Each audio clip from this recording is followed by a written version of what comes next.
À quoi ça sert? Ça veut dire quoi ça? Pourquoi c'est comme ça? C'est où? C'est qui lui? Un jour, une question.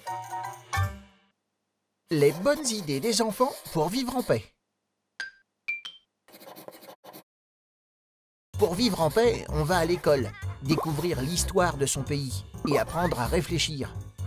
On étudie les raisons qui ont poussé des pays à se faire la guerre et les souffrances que les habitants et les soldats ont endurées.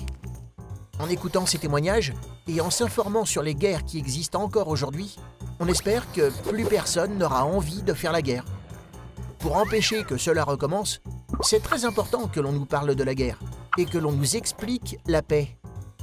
En classe, on essaie de respecter des règles mises en place pour bien vivre ensemble. On apprend à réfléchir par nous-mêmes pour pouvoir dire non aux disputes et pour gérer les conflits. On admire des hommes et des femmes courageux qui se sont battus pour la paix et la non-violence. Comme eux, on donne la priorité à la discussion, car la parole est notre meilleure arme contre les conflits. Avec nos mots, on peut exprimer nos idées, dire ce que l'on pense. On dissipe les malentendus.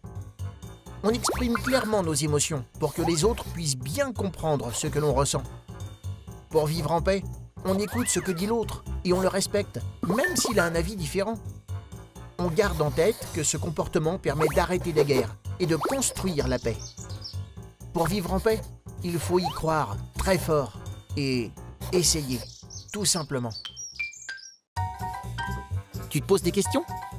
Nous, on y répond.